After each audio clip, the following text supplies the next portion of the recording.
And it's us one more time with the Horror Guys. I'm Kevin. I'm Brian. And we're at episode 239 of the Horror Guys. We're going to talk about some horror movies, aren't we? No. Yes, we are. Okay. Yeah. What do we got? Well, we have a pretty darn good Lovecraftian Dagon from 2001. It's amazing how many works Lovecraft inspired that aren't Lovecraft. I think he wrote Dagon. Oh, he did write that Yeah, one. I think that's actually one of his stories. Okay. Forget I said that. It's not just inspired I'm by. so embarrassed. I thought it was just an inspired by. Okay. That's why it's Lovecraftian. Very, Yeah. yes. And we'll look at a different cult in 2015's Baskin, a Turkish film. And then we'll eat some of the devil's candy. And we'll watch an excellent remake of Dawn of the Dead, which was done in 2004. And all of those were pretty good. They were. So we don't have any stinkers this week. No. The bonus movies are Demonic Toys from 1992, which was actually Okay, my maybe there are some stinkers. least favorite of the week. Yeah, that was not great. But on the other hand, it did inspire the spin-off Baby Oopsie, which was pretty great. So, there's that. And killer toys are cool. In general. They didn't do a great job with that movie. No, the characters were kind of meh. And there was a pretty good anthology film, Holidays, from 2016. Very hit and miss. Yeah, some were hit, some were missed, but each one's a different author, different director. Yeah. So you get a variety of works there. So we're going to talk about 4 of those movies here today. If you want to read about demonic toys and holidays, hop on over to horrorbulletin.com and sign up for our weekly newsletter, which comes once a week in the email, totally free, no ads, no spam, just our reviews every week. And this one's already gone out, but you can read all the back issues there too. Just horrorbulletin.com. You don't have to sign up. You can just read them right there on the site if you want. Yay. What a wonderful service we provide. But if you'd like to pay for our reviews, We would love that. Horror Bulletin Monthly Print Magazine number 23 is available now at any place you buy normal books. You can get this as a print paperback. You can get this as an ebook. You can get it from Apple or Kobo or Barnes & Noble or Apple. I said Apple, didn't I? Wherever fine Amazon. Wherever fine ebooks and paperbacks are sold online. Yeah. Or even better, you can go straight over to horrorguysshop.com and pick up a copy direct from us. Groovy. We make a couple pennies more if you buy it straight from us. Just saying. Just saying. Yeah. But as long as you've got one, we're happy. Yeah, we are. Yeah. All right. If you'd like to be unhappy, well, we've got a movie for you. That's right. It's 2001's Dagon, directed by Stuart Gordon, who did a whole bunch of good movies, not necessarily all Lovecrafty things. Written by H.P. Lovecraft and Dennis Powley. Stars Ezra Godin, Francisco Rabal, and Raquel Moreno. And Ezra Godin, I'll bet they really wanted to get Jeffrey Combs for this and cast him instead. He's budget. Jeffrey Stuart Combs, Gordon right? has worked with Jeffrey Combs numerous times. But, yeah, he's kind of a lookalike. Yeah, he kept reminding me of him. So I think that was intentional. This was probably written with Combs in mind, and he just wasn't available for some reason. Mm-hmm. Anyway, spoiler-free, what happens? Well, this is a pretty fast-moving and steady one with thrills. It's got a lot of thrills in it. And the main guy is more of an everyman kind of guy rather than an action hero type. But it works pretty well for this. The effects are consistently good throughout it, and we were entertained. Yeah. Yeah. Might be a little bit of a spoiler, but in the monthly print magazine, I chose this as my favorite of the month. Oh, that is a spoiler. There's a lot of good movies last month, but this, Yeah. I think, was my favorite. There were some good ones. It was much better than I expected. Mm-hmm. Yeah. Well, after the credits, we open on a man with scuba gear diving down to what looks like an undersea well, or maybe it's a cave. But it's got a thing on it shaped like a big eye. It's carefully sculpted and very ornate. It's possibly even made of gold. Suddenly, he finds a naked girl there with him.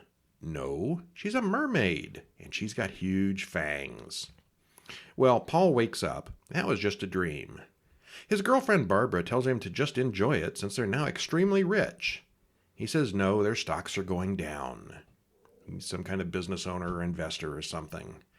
She complains, "You can't program life," and he argues with her. She gets annoyed and throws his company laptop overboard. They're on a yacht. And he flips out. You throw my laptop in the ocean, I'm going to flip out too. Yeah.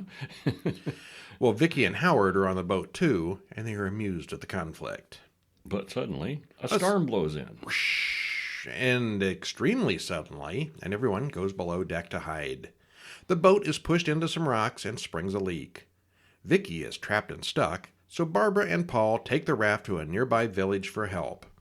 Howard stays with Vicky, and Vicky's blood leaks through the hole in the boat, and we see it heading downward. Uh-oh. You'd have to be bleeding pretty heavily to see a blood trail in the ocean. It's magic blood. Magic forces are at work. All right. Well, Paul and Barbara make it to the village, but there's no one around. They come to a church that has a symbol on the side that looks a lot like that eye thing from Paul's nightmares. They find a priest and some fishermen who say they'll help. Barbara and the priest go to find the police, and Paul goes with the fishermen. She notices the priest has webbed fingers. On her way to the hotel for the phone, she sees that the villagers here are very weird-looking people. Yeah, they are. She makes it to the hotel, where the hotel man and the priest attack her. And she hasn't even gotten the full view of them yet. Paul gets back to Howard's boat, but both Howard and Vicky are gone. He does find a bloody towel. When Paul gets back to the village, the priest takes him to the hotel, too. The hotel clerk appears to have gills on his neck, but he'll still rent a room to Paul. The window in his room is open to the rainstorm, and the lights don't work. This is maybe the worst hotel room ever. Hope he got it cheap. The bathroom is quite extreme. Yeah, it was. That was something. The whole room would make any truck stop bathroom look wonderful in comparison. And I'm talking the bad kind. Yeah, very bad. Barbara comes into the room, but it's really the fish woman from his dreams. No, that was a nightmare too. Don't you get annoyed when they do that? He looks out the window to see dozens of villagers down there pointing at him, and they don't seem quite normal either. They growl and moan outside his door. That little lock on that door is not going to hold him for long. He ends up jumping out the window and through a skylight to escape. Everyone in town seems to be out to capture Paul. And that looked really painful, but he's fine. Not a cut on him. People are always jumping through skylights without injuries. Yeah. Sure. Paul hides in a butcher shop, and he finds human remains hanging from the hooks. The villagers screech and squeal and move like animals. Somehow, Paul does get away, and he runs into a homeless man who says they want his face. 2 women dead, 1 from boat, 1 come with you. They killed. No one leave Imboca. People come, no one leave. He talk like Tonto. Kind of, yeah. The old man recalls that Imboca used to be a town of God when he was a boy. There were no fish, so they prayed. Captain Kinbaro arrived and said he had a better way. The great god Dagon will bring fish to Imboca. Kinbaro and the villagers do a ritual and start doing new prayers. They start finding lots of fish and even gold in the sea. Yay, it worked. They turn against the Christian god and kill their priest. Eventually, Dagon wanted a sacrifice, so they took the old man's parents. Old Ezekiel says he's the last man in town because he drinks and he's crazy, so they don't want him. Well, there's only 1 car in town, and it belongs to Xavier Kinbaro, the grandson of the original captain. Ezekiel says the villagers are turning into sea creatures. The old man distracts the guards as Paul tries to steal the car. Paul has no idea how to hotwire a car and ends up running into the Kinbaro house to hide. He goes into a room and sees the girl from his nightmares, only this time she's real. She lies and sends the guards away. She knows all about him, and she's very happy to see him. And she only is showing herself from the waist up. She's in bed with a wonder blanket why. over her legs. What's under there, you wonder? Yeah. She's Uxia, and she's been waiting for him. He pulls back the blanket, and she has tentacles instead of legs. Surprise. Hentai. Pretty good effect, too. Yeah. He runs outside and gets the car keys from a guard. More people chase Paul to another house. A different tentacled monster grabs him and forces Paul's head into the lizard-filled toilet. Ew. But Paul whacks him with the toilet tank lid. Regardless, he's soon captured. Paul wakes up in a barn with Barbara. Ezekiel is there now, a prisoner as well. Vicky is there too, but now she's missing her leg. It's inside me, Barbara tells Paul that if it happens to her, she wants him to kill her. Villagers arrive outside and they all make a run for it. They're all caught once again, and Vicky kills herself in front of the group. I've already lost track how many times these people have been captured. Mm-hmm. There's a lot of that. Capture, get away, capture, get away. Yeah. Paul and Ezekiel are chained up, and the priest cuts the old man's throat and eyes and then peels off his face. Ew. They get started on Paul, but then Uxia comes in and makes them stop. She says that until they came, there had been no sacrifices for a year. He begs for them to release Barbara, and that makes Uxia jealous. She leaves, and Paul escapes once again, killing the priest and his henchmen. Paul runs to the church and finds a secret tunnel leading down into the caves beneath the city. How do these oceanfront towns have caves beneath the city that are not flooded? That are not flooded? Magic. Yeah, okay, all Yep. right. Mm-hmm. Well, Paul runs to the church and finds a secret tunnel leading down into the caves. Meanwhile, Uxia is cutting and tormenting Barbara in the ritual room. They hook her up to a pulley system and lower her into the water where Dagon awaits to impregnate her. It's like a big well. Naturally, Paul arrives in the same room and sets some of the cultists on fire. Paul slowly wheels Barbara back up. "Kill me, you promised." But then Dagon reaches up and pulls Barbara back down with him, leaving her arms behind in the restraints. Ew, that looked painful. Maybe impregnating was not the plan here. He just wanted dinner. The villagers then beat up Paul, but once again, Uxia makes them stop. Uxia's father informs Paul that he is a Kinbaro and part of the family. His name is Pablo Kinbaro. Uxia tells him to remember his dreams, and he knows it's true. Welcome home. Refusing to accept what he is, Paul pours fuel on himself and sets himself on fire. Uxia grabs him and they both fall into Dagon's watery pit. He sprouts gills, and the two of them swim down into the big stone eye. Happy ending. Yeah, sorta. A romantic love story. Well, it ended that way. Sorta. Paul is very much not a macho leading man type. He spends much of the film whining, hiding, and running. Paul rips the ignition wires out of the car to hotwire it, and then a few minutes later he gets the keys and it starts right up, with all the wiring torn apart. Yeah, I noticed How does that happen? I noticed that. Wait a minute. We both lost track of how many times Paul was captured and escaped in this. It seemed like every time they wanted to end a scene, they hadn't captured and escaped. It's actually, though, it's very good and very intense. It never slows down or relents even for a little bit. The villagers are very creepy and seemingly everywhere. It's all very atmospheric. The makeup effects and the tentacle things are all really well done. I totally liked it. Overall, really good one. Yeah. Yeah, very good. What's next? Baskin from 2015, a Turkish horror film. Directed by Can Evrenol, written by Ogulkan Arab Ake, Can Evrenol, and Ursun Sadakoglu. Stars Mehmet Saragoglu, Gorkan Kasal, and Ergun Kyukyuchu. And we apologize. Just give me the if we have Japanese names. I can handle mispronounced those. Runtime 1 hour 37 minutes. Trailer in the show notes. Spoiler free. It starts out nice and calm with a group of police in Turkey hanging out, eating, and having a good time. It builds slowly and goes to some really disturbing places very quickly. The visuals and cinematography are great, and if you want an unsettling watch, we recommend it. Yeah, I had never heard of this one before or anything. I've seen it Completely under the mentioned, but radar. I'd not seen it yet.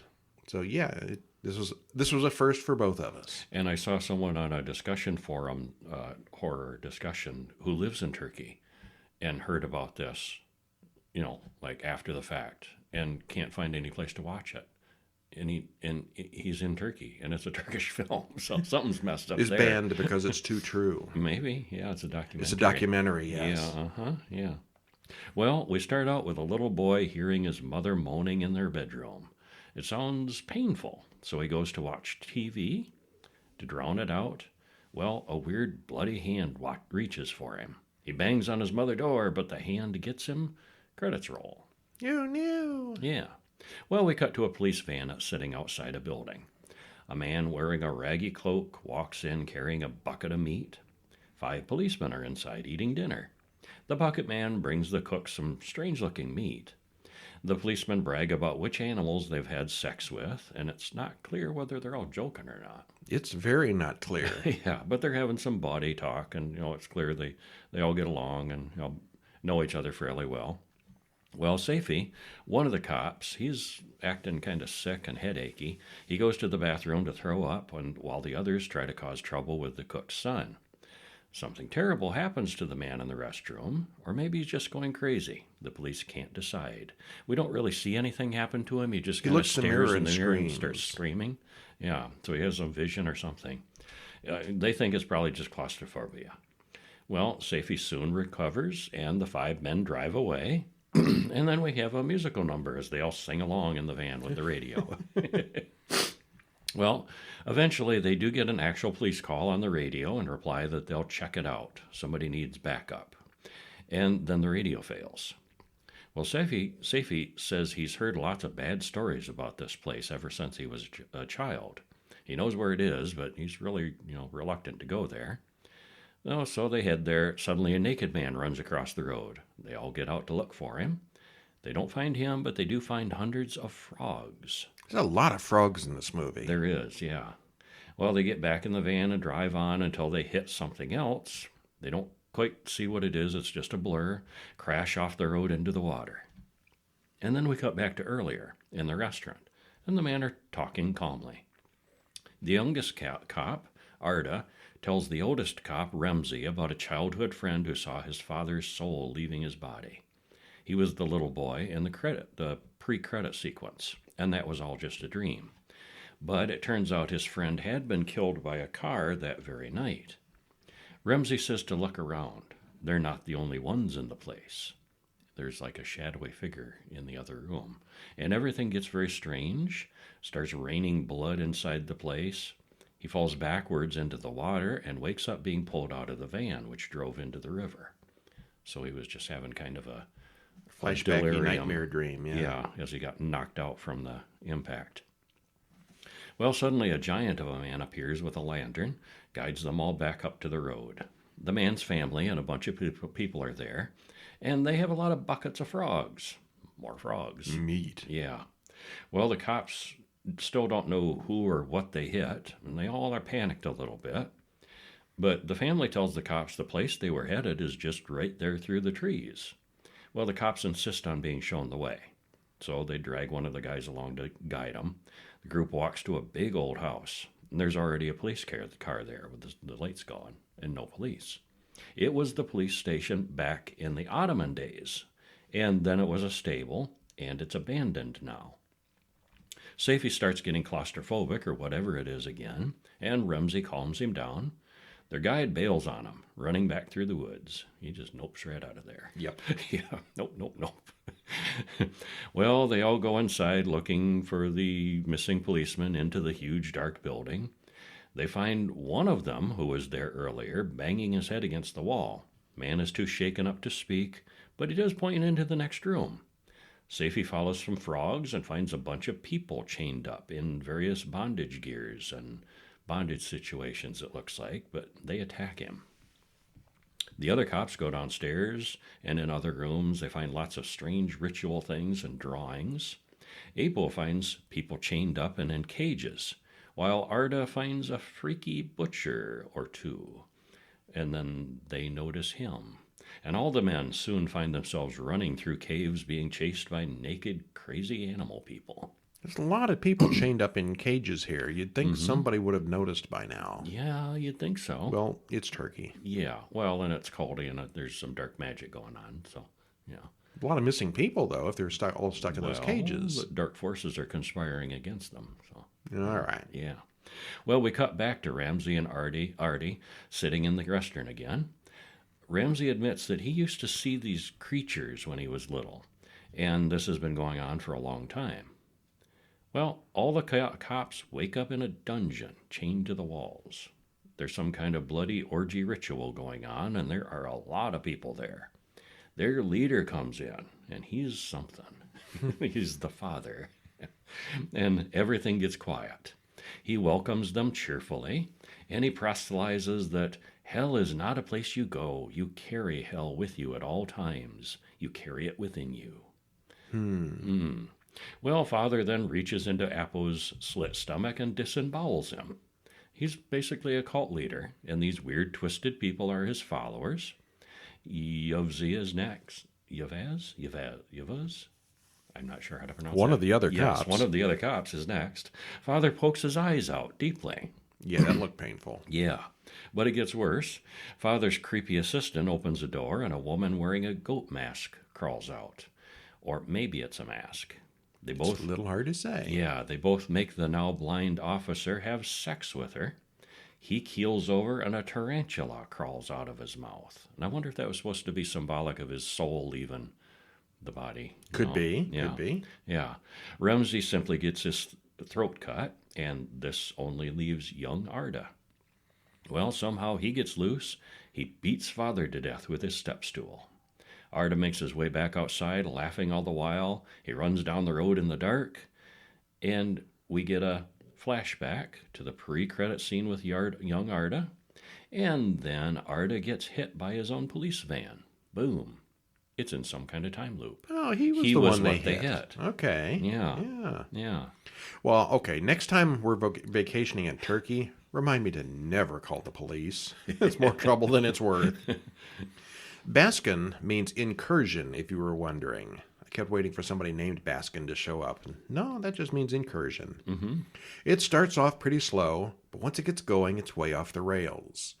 Even in the beginning, when the cops are in the diner having food, it's weird. Mm-hmm. What are they eating? Unsettling. Why Yeah. are they behaving so badly?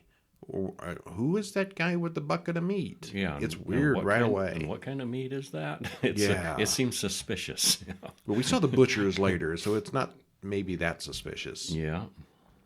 Well, the cameraman definitely earned his pay on this one. The cinematography is excellent, with many interesting viewpoints and perspectives.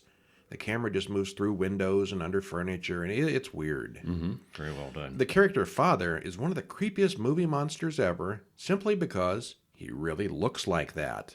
Very minimal makeup was used, and he's very calm and righteous in his gruesome rituals.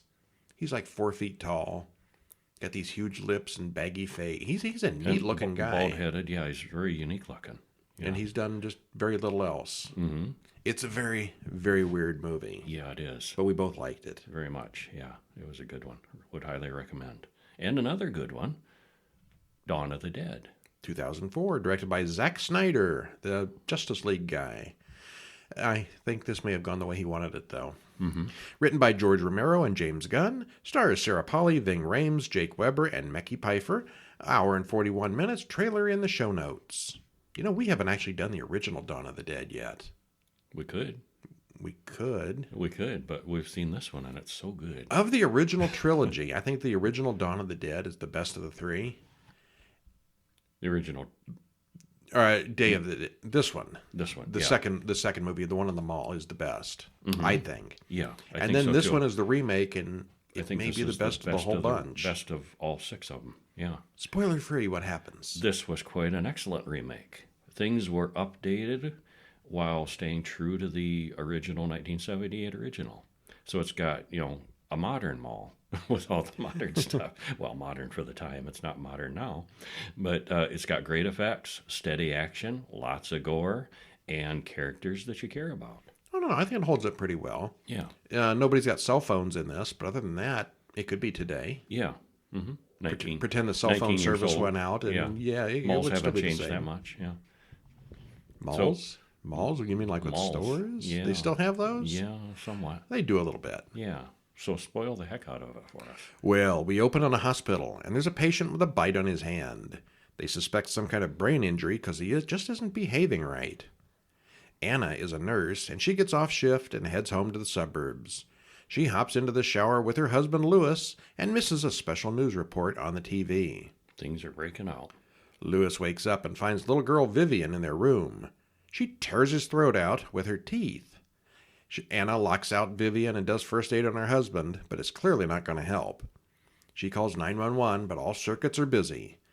Meanwhile, Vivian is outside banging on the door. Suddenly, Louis gets up and attacks her too.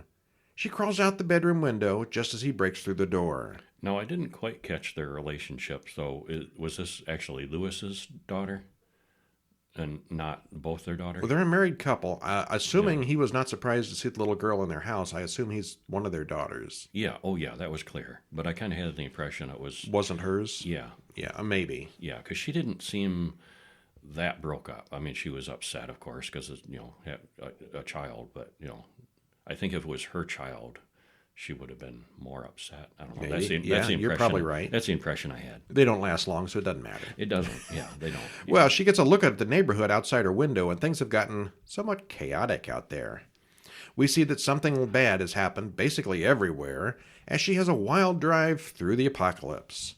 She eventually runs off the road and hits a tree in the woods, and then credits roll as we hear interviews about the virus. And I really liked that drive through the apocalypse. There's all kinds of stuff happening in the neighborhood. That whole pre-credit sequence could be a movie by itself. Yeah, that was awesome. Yeah, that was really good. Yeah.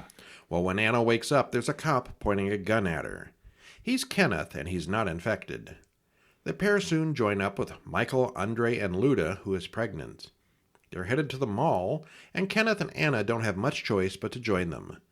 They get inside, and it's all clear and safe in there, it looks like. Looks like it. The mall's closed and locked up. They have to actually break in. Well, it seems quiet. Things soon get hectic when they find a few zombies already inside the mall.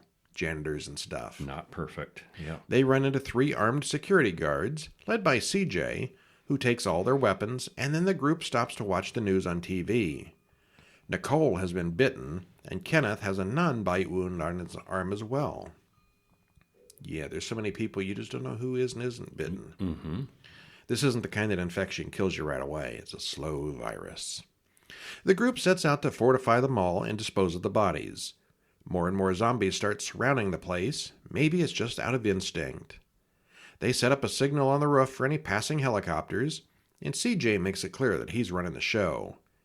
He and his friends are bullies and maybe not too smart. One of the guards seems like a decent guy, but eventually the news signs off. No more news. We have time then for the characters to talk.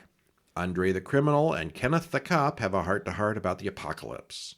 The group turns against CJ and Bart, the 2 bad guards. A truck comes into the parking lot and backs up to the door. Several new people arrive, including one very sick-looking old woman. Mm-hmm. Yeah, you know she's got it. Bad sign coming, yeah. There's a guy trapped on the roof of the gun store across the road, and he communicates by writing on a big sign. Inside, Anna helps the sick and wounded. 2 of the newcomers have been bitten. The old woman dies and almost immediately gets up and chases Anna, who stabs her through the head. They figure out that it's the bites that do it, so they decide to quarantine the bitten man, but then they decide it might be better just to shoot old Frank since he's clearly infected. Yeah, they have a debate whether to just let it happen or kill him sooner. My thought was just lock him in a store. They've got those big grates. Yeah. Well, things settle down for a little while as they're safe, with plenty of food and water and things to do in the mall. But then the power goes out, and there's a bit of a battle trying to get to the generator to turn it back on. Andre and Luda talk about the baby. They can feel it moving inside her. After a while, they all start settling into a routine at the mall. People wonder about Luda, that they haven't seen her in a few days, but Andre says she's fine. And as he said that, I was thinking, no, she's not fine. He's keeping her hidden. He's got her tied down to the bed, and she's looking really sickly. But she's not a zombie. Yeah, it takes a while. If you're alive and get bit, it gradually infects you, but it takes a long time. Yeah, and she's alive still. She hasn't actually died yet. But she was bit before we even met her, right? Yeah, it took a long time. And then you get people like Frank who got bit later, and he turned really quickly. Yeah, it just depends on your immune system probably, and Okay. She was younger and healthier probably, and Well, there's probably other factors, but if you die, then you immediately rise up as a zombie. Yeah. No telling how long the virus takes, but once you die, you're boom. Yeah. Well, she finally does die, and she turns very quickly. But then it's finally time for the baby to get birthed. Norma finds the happy family, and they all die in a shootout. Anna finds the zombie baby and shoots it herself. Smart-ass Steve jokes that they could all go to the marina and just get on his boat. The others think that may be a good idea. They all work to reinforce 2 of the mall's shuttle buses to carry them through the zombie hordes. Andy at the gun shop has all the guns and ammo they could possibly want, but he's starving and the trucks aren't ready yet. They try to get the pet dog to carry food over to Andy, and the dead ignore the little dog entirely. But they do follow him into the store and bite Andy. Yeah, that almost worked. Yeah, they put saddlebags on the dog, and he Why manages don't the to dead just, want to eat the dog? I don't know. That doesn't cross species, I guess.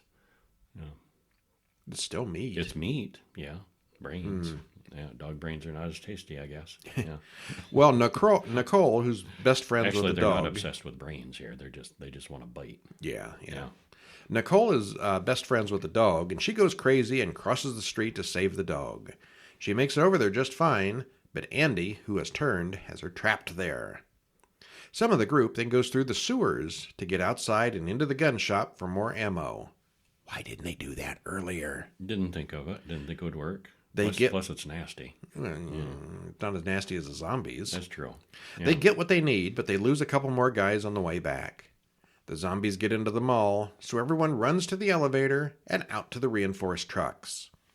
There are thousands of dead outside. They used a lot of extras in this one. It may have been CGI at that point. It could have been. It could have been. Yeah. And they swarm the two trucks.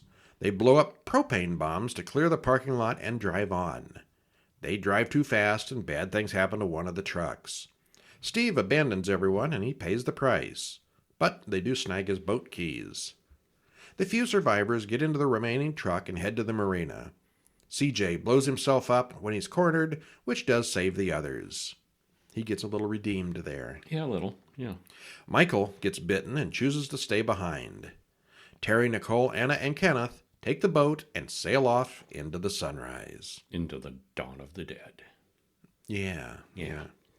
Well, it's super gory and violent. There is some humor and a lot of characters here. I don't think a single small propane tank would make a boom like that. Those are really effective. Yeah.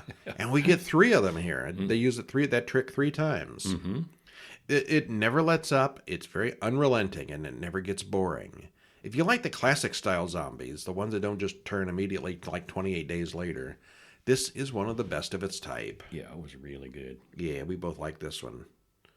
It's in the top of the running, in my opinion, for maybe best zombie movie. Mm-hmm. Yeah. And 28 Days Later, and this one, I'm not really sure. Train to Busan, yeah, I always forget that one. Uh-huh, yeah. That's actually probably number 1. I think those 3 are probably my top 3 favorite zombies. Yeah. They're all fast zombies, too. Pretty fast. Yeah. Yeah.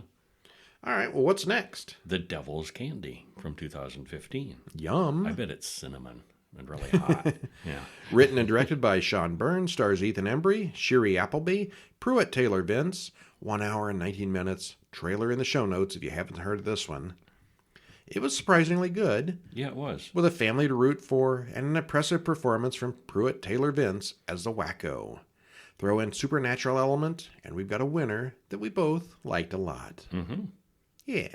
Yeah, we did. Spoil it for us. Well, Ray Smiley hears voices in his sleep, so he gets up and plays electric guitar really loud in the middle of the night, till his wife comes in and yells at him. But he says, if I play it loud, I can't hear them. Well, she tells him to pack his things. He's going back to the hospital. Instead, he kills her. And credits roll. Not going back to that hospital. No. Well, Jesse tells his daughter, Zoe, that most people don't like metal. And then he proceeds to play it repeatedly, much to his wife Astrid's chagrin.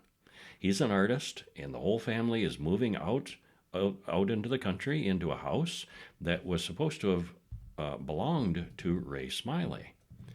Yes, people died here, but the place is a bargain. Ray Smiley's parents died.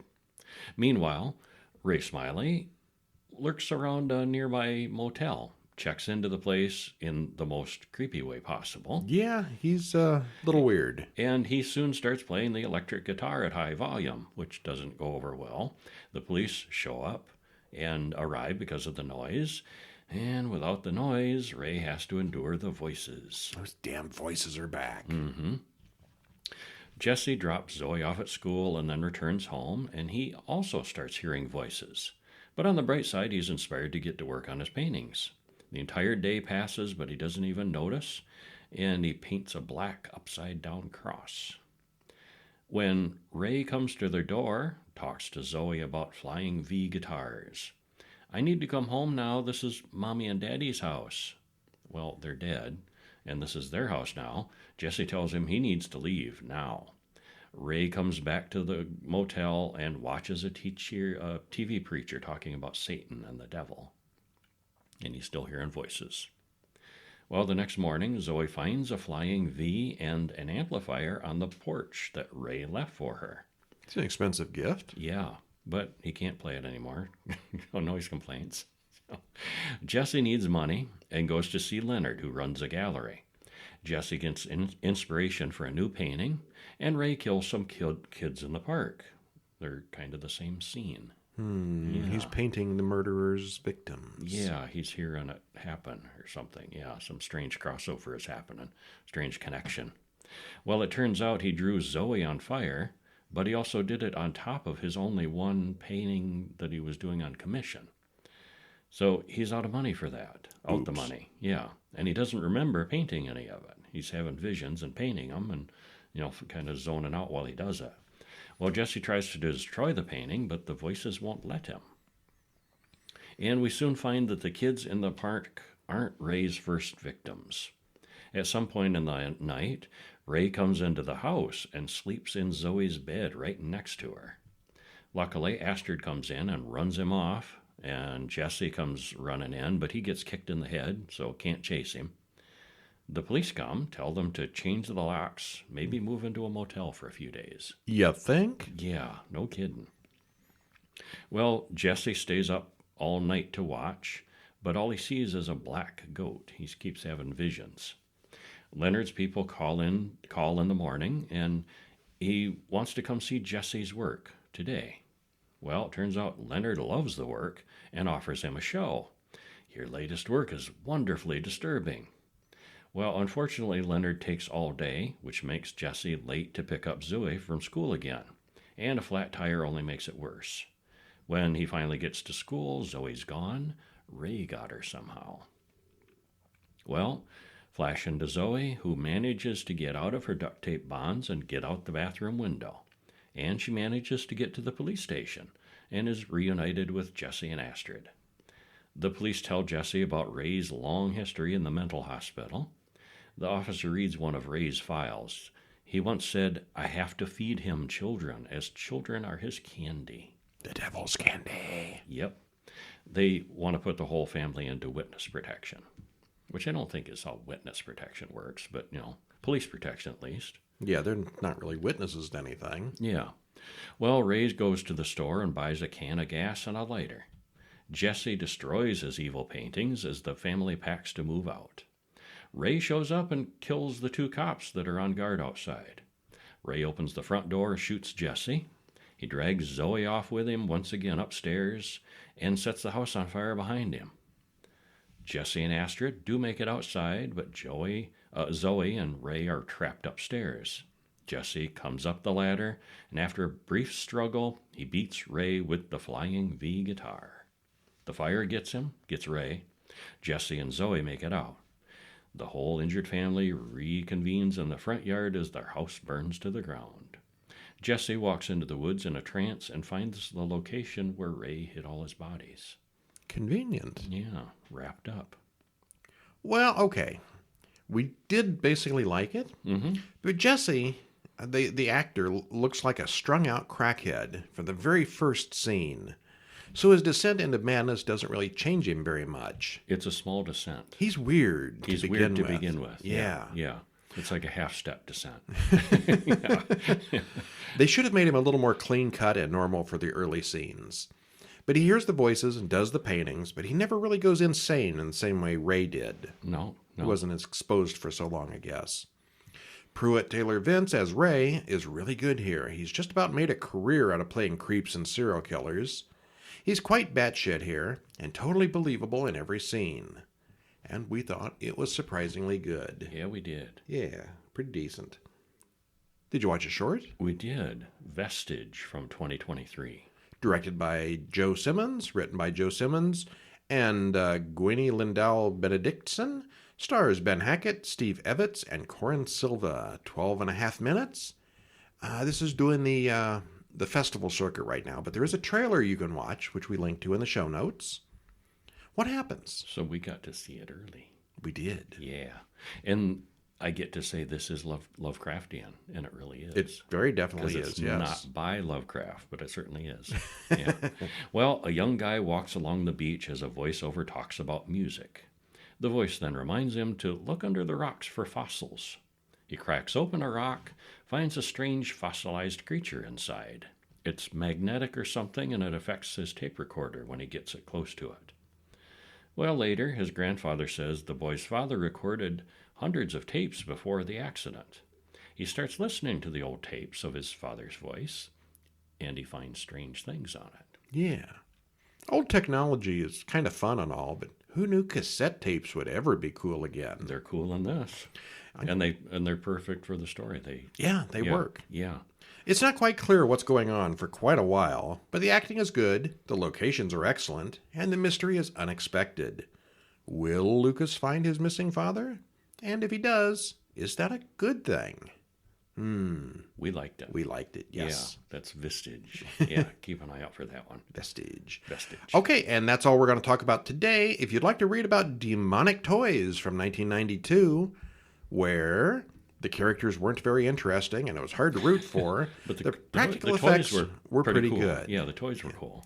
And this is made by the same people that did the Puppet Master stories, so that guy's just into dolls, I guess. He knows his puppets. Yeah.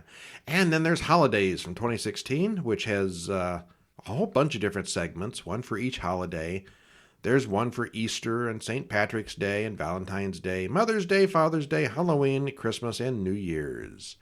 And we like something bad happens in all of them. Yeah. These are not happy holidays for the most part. Happy holiday, no. For the most part, no. But overall, it was good, and some we clearly liked more than others. Yeah. Yeah. Some are just sort of played for laughs, while others are actual, Others are scary stories. Downright grim. Yeah. All right. The grimmest one might have been Easter. With. Yeah, rising from the dead and all, Jesus rising from the dead, and the Jesus bunny, and the Easter bunny that comes into your house at night. All right, well, that is it for this week. Stop on over to horrorguys.com for links to all these different various things. We got the podcast at horrorguyspodcast.com. We got the bookstore at horrorguyshop.com. There's the newsletter at horrorbulletin.com. And I bet there's 6 or 8 more URLs that I've forgotten about. But just go to horrorguys.com and it links to everything. Yeah, it does. And then we'll see you next week. I'm Brian. And I'm Kevin. See ya. See ya.